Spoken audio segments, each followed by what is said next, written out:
नमस्कार, मी प्रतीक्षा. DNA मराठीमध्ये आपलं स्वागत. अहिल्यानगर शहरात आगामी निवडणुकीच्या पार्श्वभूमीवर कायदा आणि सुव्यवस्था अबाधित ठेवण्यासाठी पोलिसांकडून कडक कारवाई सुरू आहे. याच अनुषंगानं डीवायएसपी दिलीप टिपरसे यांच्या मार्गदर्शनाखाली रात्री 11 नंतर उघडी असलेली दुकाने आणि आस्थापनांवर कारवाई करण्यात आली. निवडणुकात कोणताही अनुचित प्रकार घडू नये यासाठी शहरात रात्री गस्त वाढवण्यात आली असून नियमांचे उल्लंघन करणाऱ्यांना सक्त सूचना देण्यात आल्या आहेत.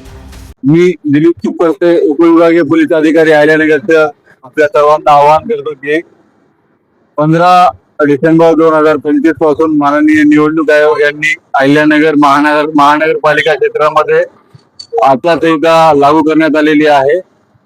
त्या अनुषंगाने सर्व दुकानदार, सर्व जे व्यावसायिक आहेत त्यांना आम्हाला आवाहन करायचं आहे की आपल्याला जी काही वेळ दिलेली आहे रात्री 10:30 ते 11च्या दरम्यान आपण आपले सर्व जे दुकान आहेत, हॉटेल्स आहेत, जे रस्त्यावरती जे स्ट्रीट वेंडर आहेत त्यांनी आपले दुकान बंद करावे, जेणेकरून जे व्यापारी की जे व्यावसायिक वेळेत आस्थापना बंद करणार नाहीत त्यांच्यावरती मुंबई पोलीस अधिनियम तसेच भारतीय न्याय संहिता व निवडणूक अनुषंगाने जे कायदे आहेत त्याच्यावर कडक कारवाई करण्यात येईल. तसेच आम्ही संध्याकाळी पायी पेट्रोलिंग करून आम्ही नाकाबंदी करणार आहोत. नाकाबंदी दरम्यान जे काही संशयित वाहन किंवा संशयित व्यक्तीवरती आम्ही कारवाई करणार आहोत. तसेच मला सर्व नागरिकांना आवाहन करायचं आहे की विनाकारण रात्री 11 नंतर कोणी बाहेर फिरू नये.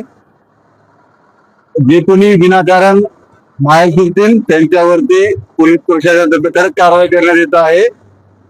सर्व नागरिकांनी सर्वांनी या आचारसंहितेच्या नियमाचं अशी शर्तीचं पालन करावं, पोलीस प्रशासनात सहकार्य करावं. धन्यवाद.